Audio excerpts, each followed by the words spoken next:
Years and years ago, I was sitting down at the table with my wife, and I said, Beth, I made a deal with HaKadosh Baruch Hu, and the deal goes like this.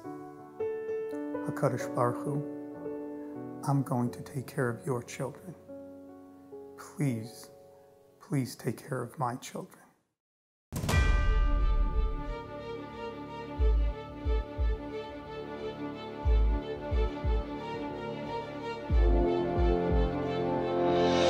The dedication of the members often isn't seen by the public.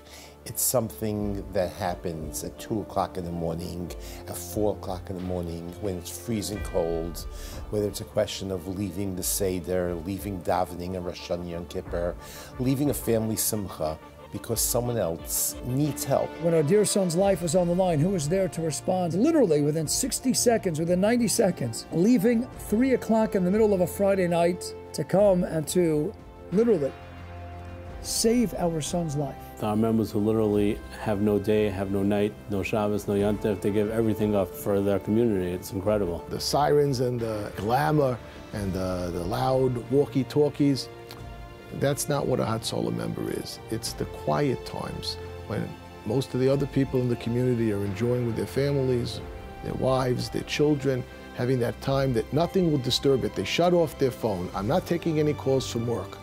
Well, the Hatzalah member shuts off his Parnassa phone, but he doesn't shut off his Hatzalah phone. Well, you definitely feel that adrenaline rush every time the radio beeps. Sometimes you'll hear it and it'll say, any units in WA, and it might be West Hempstead, but I'm used to hearing Woodmere. So that'll sort of give me a little skip. It's a way of life. It's not just going on a call. It's changing everything about what we do. At night, you have to lay out pants so that you have your radio and your wallet and everything in it, and everything always has to be ready at the drop of a button. Timing is everything. That difference of just a few seconds can make the difference between a person being able to sit and learn for another 20 years, or Rahman al-Islan have no mental abilities, or be very severely debilitated. That's what it means to be on call for Hatzalah. That's what it means for a person to take this awesome responsibility. And that's, to me, the definition of a hero. The members have lives separate and apart from Hatzalah. It's the families, the children, the wives, the parents, the people who are depending on the member to be doing something else at that time, who are ultimately paying the price for the members' dedication and devotion. Every member of Hatzalah is making sacrifices vis-a-vis their chashuv or respective wives.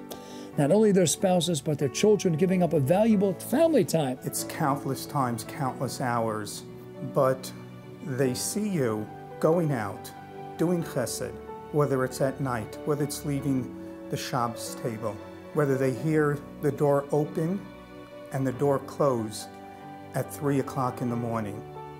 They know daddy's going out on a call to save a life. I'm teaching my kids that when someone needs you, you go. No matter what you're in the middle of, you're gonna drop it and you're gonna go help that person. My kids are definitely proud of their father. And my husband, he's on Hatzalah. You know, it's a big deal in our house. They've been told that they get a mitzvah every time I go on an emergency.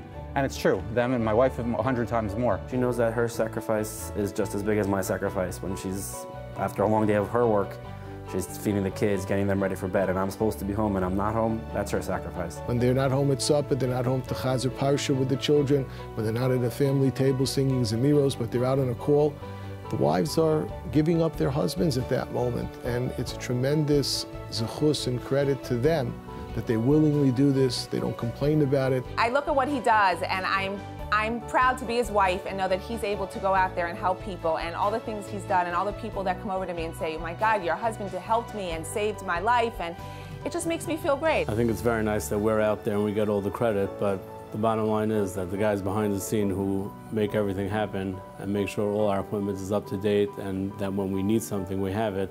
I mean, they're the heroes, that's for sure. As great a feeling it is when you're able to help somebody and be in the right place at the right time and get somebody through their hard time. Sometimes it doesn't work out so well, and there's no worse feeling than having to pack up all the equipment and take everything outside of the house, you know, with the family there. It's heartbreaking, but it's part of the dedication. It's part of what you have to do. You never forget the bad ones, and they stay part of you the rest of your life. It takes its toll on members. You do CPR on a baby, a SIDS baby maybe, and it never leaves you. To having to tell a parent that their child is no longer with us, never leaves you. You never get used to something like that, but we always know whether it's a minute later, an hour later, or 5 hours later, there might be another tone alert that goes off and someone else needs us. I've always found it very interesting when we talk about making an appeal for Hatzalah. We're not making an appeal for Hatzalah, we're making an appeal for ourselves. Unless you're able to do CPR on yourself, you need Hatzalah. When the alert tone goes off, and to know that there's another Yid in need of your help, that is the drive. And that's what one Yid does for another Yid. The feeling of making a difference and sometimes having the schus of saving a life is immeasurable. It's all worth it to save that person's life, to help that kid who hurt themselves, to deliver that baby. It's just a wonderful feeling to go to bed with, saying, I made a difference today. The greatest satisfaction is seeing somebody that was in cardiac arrest that you see in shul, you see him walking in the street, you see him around, and he's fine and healthy. It's amazing. Each and every one of you, together with your children and your wonderful spouses by your sides. We thank you, we love you, we appreciate you. Keep doing the amazing work that you're doing. Kol hakavod. They're truly malachim in many ways. They truly, literally save lives. They truly are heroes.